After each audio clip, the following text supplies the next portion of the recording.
Hello, is this Catherine? Can you come over for a bit? It was a call from Michelle, my husband's younger sister. She sounded panicked, really on edge. Michelle's house is just a short walk away. I got it, I'll head over right now. When I arrived at Michelle's, I was led to a room full of buzzing bees. What the heck is this? When I opened this cardboard box, they just came flying out. I figured we had to call Michelle's husband, Bob, who was at the coffee shop, so I dialed him up. Talking in a room full of bees seemed like a bad idea, so Michelle and I stepped outside. The three of us gathered at the front porch. I then asked Michelle, "So, Michelle, why do you have that box of bees in your house?" I don't know. I just picked it up because it was left in front of my house. That can't be.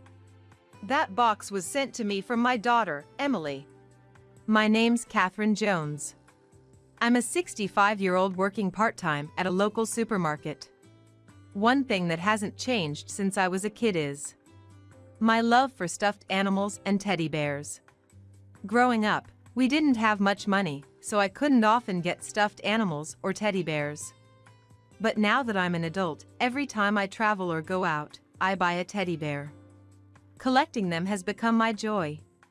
The person who indulges this childlike hobby of mine is my husband, Larry Jones. Larry works at the town city hall. About a year ago, there was a teddy bear I desperately wanted. It was a limited edition online item, a collaboration between a popular brand and character. However, I had never shopped online. I was gonna give up on getting it. That's when I was talking to Larry about it. Leave the online shopping to me. We recently started ordering things online at my workplace. Really? Yes. So, I'll order it for you. Oh, Larry, you're always so reliable, thank you. With that, Larry promptly took out his laptop and showed me how to order, helping me through the process. Whenever I had troubles, Larry was always there to help. After that, I began to order everything online, from daily necessities and groceries to even teddy bears.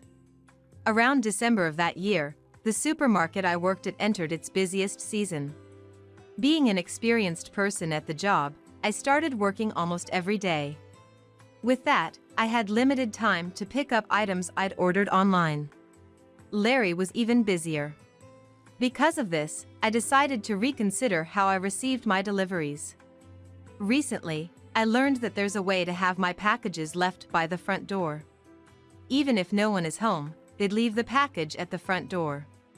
So, from then on, I've primarily been using this service for my packages. Just the other day, while I was on break at work, I received an email from the delivery service. It was a notification that my package had been delivered. I'd received similar emails many times before, so it was same as usual. I noticed something odd when I got home later. Entering the gate of my house and arriving in front of the door, I looked around at the ground. But the package that should have arrived wasn't in its usual place.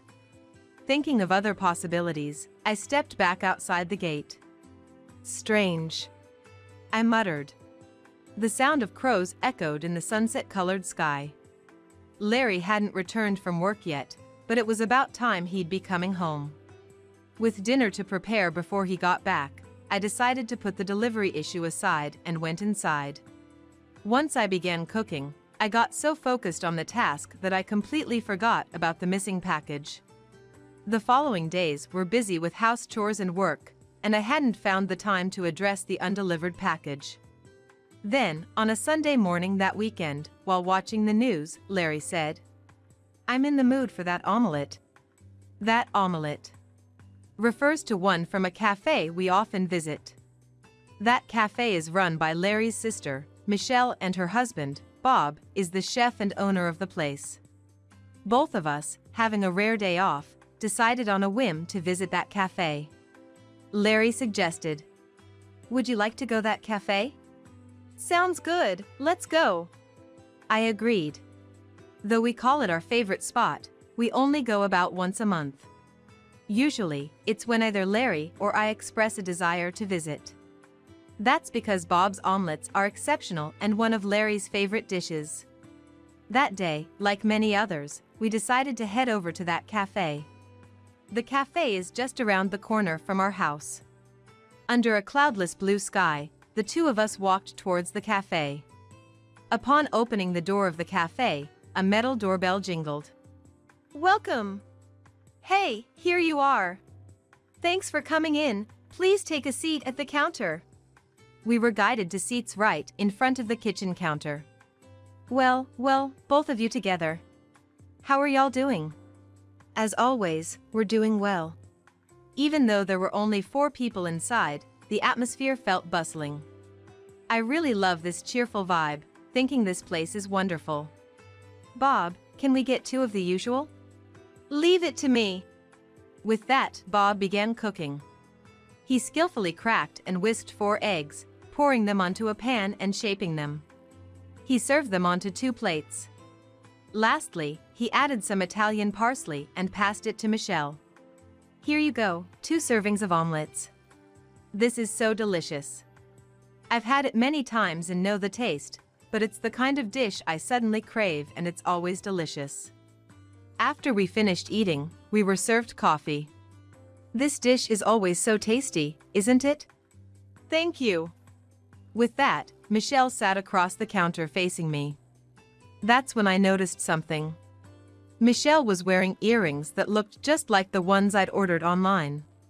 Without thinking, I was like, Michelle, those earrings are so cute. Where did you get them? Michelle replied with a smile. Oh, really? Thank you. I got them online. Yeah, online shopping sure is handy. Michelle nodded and said, Yeah, that's right. But when I'm running this cafe all the time, I hardly get back home during the day. I don't even have time to receive packages. Well, how about asking to have your packages left by door? Michelle looked a bit surprised and asked, Is there such a thing? At that point, I decided to explain the concept of the service in detail. As I was explaining, I recalled and shared my own experience with it at home. It's a good service, but sometimes there are mistakes. There have been a few instances where I haven't received my packages even though I've paid for them. I really should call the courier company about it, but I just haven't had the time. Michelle responded empathetically. Oh, I see. So, that happens. I took this moment to check a status of my packages to be delivered. At the top of the list, the limited edition teddy bear I ordered was shown as preparing for shipment. I pointed it out to Michelle and said, Look, Michelle. It says it hasn't been delivered yet. Then, I pointed to the second item which read delivered. It was a cosmetic product. I said, This should have already arrived at my place, but it hasn't. That's strange. I hope you find it. At that moment, I looked over at Larry. Larry and his friends were having a different conversation, but soon they joined in on our topic. Well, guess we should just wait for it to be delivered someday, he said with a carefree smile. Larry's always been such a laid-back guy, he doesn't seem to take things too seriously. We continued our casual chat for a while before leaving the cafe. On the way home, I impulsively checked the delivery history on my smartphone. Nothing had changed, most of the packages were marked as delivered. I wondered why it hadn't arrived and thought of various possible reasons. Maybe the local post office was holding it, or it got delivered to the wrong house. I was pretty sure no one in my neighborhood would just take a package left outside someone else's door. Right now, I was mostly concerned about whether that limited edition teddy bear would be delivered as promised. Whether or not I pursued the issue would depend on if that teddy bear arrived. That's what I was thinking to myself. 2 days had passed since I went to the coffee shop. Right after work, I eagerly checked my smartphone. At last, the delivery status of the limited edition teddy bear I had been longing for read delivered. I quickly changed out of my work clothes and started to walk home faster. Once home, I looked for the package. But I couldn't find a box anywhere. I still hadn't figured out why the package hadn't arrived at my place, and I was getting pretty frustrated. Up until now, the only items that hadn't been delivered were cosmetics and condiments, so I wasn't in a rush. But this time was different. The teddy bear I had been eagerly waiting for, which was supposed to be part of my collection, hadn't arrived. I decided to get to the bottom of this. That evening, I talked to Larry. I didn't receive the teddy bear that was supposed to arrive today. That's bad. How many times has this happened now? Probably about 3 times. Something's not right. Oh, I'm gonna call the post office now. Let's do that. I called the nearest post office. But as expected, no good news. The delivery man answered the call. I can't find the package you said you left at the door. Really? I'm sure I left it right in front of your door. I thought maybe you still had it. What's going on? Well, there's a possibility someone stole it. You might want to file a police report. Thanks. I'll think about it. Both of our spirits seemed to sink. For some reason, I felt sorry for the delivery man too. Even if I wanted to file a theft report, I didn't have any solid proof, and I was hesitant. That's when Larry said, "Let's ask Emily. She might know a solution." Emily is our daughter, who turned 40 this year. Now, she's married and living in her husband's house, seemingly swamped with chores and work every day. Thinking it might be easier to discuss with my daughter Emily, I decided to ask her for advice. Hello, Emily? Hey, it's Emily. What's up? I've been having an issue for the past month. The packages I've been expecting haven't been arriving. I thoroughly explained to Emily the situation with the recent missing deliveries. Of course, I also mentioned that the delivery guy was certain he had dropped them off. That sounds like someone might be taking them. I thought so too. What should I do? If your packages are being stolen every time, I've got an idea. She chuckled a bit and then came up with a wild suggestion. I'm gonna send over a box of bees. If we leave it out for delivery, maybe we can catch the thief red-handed when they open it. What do you think? To be honest, the idea seemed way too bold, but it might be worth a try. Can you really do that? Don't worry about it. We have a huge swarm of bees back home, and this might just help us catch the culprit quickly. I was skeptical but hopeful, so I waited for the bee-filled package. A few days later, after work, I checked my phone and saw that the anticipated delivery had been made. When I got home, just like always, the package was nowhere to be found. I wasn't sure if this was a good or bad sign, but there was nothing I could do about it. Honestly, I was about to give up. At that moment, my smartphone buzzed. It was a call from Michelle. Hello, Catherine? Can you come over for a bit? Her voice sounded urgent, almost panicky. Michelle's place was just a short walk away. Sure, I'll be right there. When I got to Michelle's house, she led me to her room. And to my surprise, the room was filled with bees flying everywhere. Oh my gosh, what happened? When I opened this box, this is what I found inside. First, I was shocked to find bees buzzing all around the room, and even more shocked to find out that Michelle was the culprit. I had been told by Emily that bees don't sting at this time of year unless they're provoked. So, I had been stung yet, but I was not sure about Michelle. I thought I should call Bob, who should be at the coffee shop, so I dialed his number. Thinking it'd be difficult to discuss in a room full of bees, Michelle and I stepped outside. The 3 of us gathered at the front door. I then asked Michelle. So, Michelle, any idea why there's a box of bees in this house? I have no clue. I just picked up and opened the box that was outside. That can't be right. That box was sent to me from my daughter, Emily. I told you, I don't know. Michelle, did you steal it? I said no, didn't I? Michelle raised her voice. If you say you didn't, mind if I take a look inside? Maybe other stolen stuff might pop out? No way. let me check the room quickly. Saying that, Michelle went into the room, not letting me enter. I had no choice but to wait outside. What's going on here? I had ordered to have my packages left by the front door and it never arrived these days. I talked to my daughter about it possibly being stolen, and that's why she sent those bees. As I was explaining to Bob, we heard Michelle scream. She probably got stung by a bee in her panic. Michelle came out looking disheveled. She was like, "The room's a mess with those bees flying around, so I'd appreciate it if you'd head home for today." She indicated that she wouldn't be letting anyone in her room today because of the bees. Then, an unfamiliar person approached us. It was a beekeeper named Oliver, a friend of Emily's living nearby. After a quick introduction, Oliver said, "Emily asked me to help with the bee situation. Is it okay if I handle it here?" "Yes, please. We'd appreciate it." While Michelle was flustered, Bob and I led Oliver inside the house. While waiting for the bees to be collected, we continued talking outside. "I guess we'll be able to check the room today. But I've only got stuff I bought.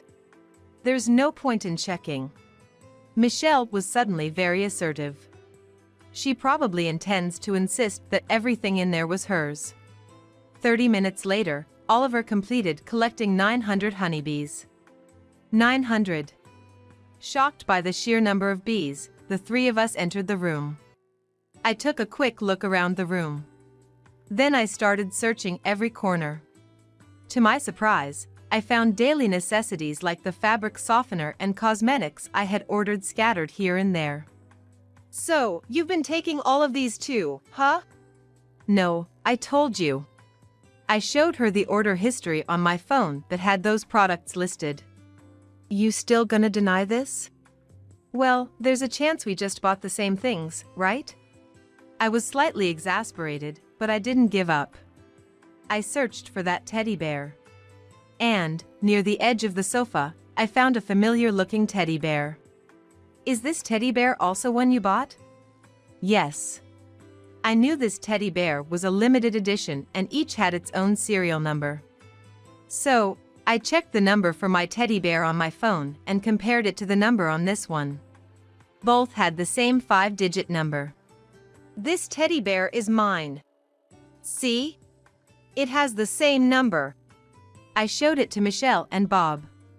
"I didn't know modern stuffed animals could do that," Bob muttered. Michelle just sat on the sofa and looked down, silent. "So, it was you who was stealing from our house every time?" "Yes." Michelle's voice grew heavy. "What did you take? You haven't been using them all this time, have you?" "I used a bit of the toner and some imported seasonings." "Why would you do something like that?" More than being angry about having things stolen, I wanted to know her motive. I was out of money. The amount I was spending exceeded what I had, that's all." "But why spend so much? What did you spend it on?" "Well, Michelle's words faltered. It seemed she was hiding something and didn't want to talk about it. Suddenly, Bob moved quickly and picked up a piece of paper that had fallen under the couch. "Hey, what's this? Don't tell me you've been..." Saying this, Bob showed a piece of paper with numbers and an amount. "I'm sorry, I got really into it." The paper Bob showed was a horse racing ticket. It turned out that Michelle had gotten heavily into horse racing and used the money she saved by using my stolen items on bets. Then Bob dropped another bombshell. "You didn't, by chance, take money from our cafe's earnings, did you?" "Just a little bit."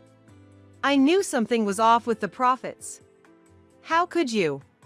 Turns out she had embezzled tens of thousands of dollars from their cafe. "I'm so sorry. I promise I won't do anything like this again. Please forgive me." Michelle cried loudly, apologizing. But for me, having my cherished teddy bear stolen even once was unforgivable. Her apologies did nothing to move my heart. Bob looked equally irritated. Turns out, I've been secretly recording our conversation since the bee removal. Shall we meet in court? With solid evidence in hand, Bob and I decided to file a police report. Bob decided to get divorced with her. After that, charges of theft concerning my belongings and embezzlement in the course of her duties were brought against Michelle. It seemed she was eventually arrested. We were satisfied with the outcome. Bob's cafe hired part-time workers, and sales began to rise steadily. By the way, I was given the opportunity to become the part-time team leader there. Michelle got arrested, I heard. It's for the best. I'm better off without someone like her. Being surrounded by hardworking folks makes me much happier now. Yes, let's keep up the good work. It seems like Bob is already looking forward. From then on, I started receiving packages left at my door. Of course, many new teddy bears joined my collection. Larry and I even went on trips to collect limited edition teddy bears from various places, and every day is blissful, surrounded by all these teddy bears with Larry.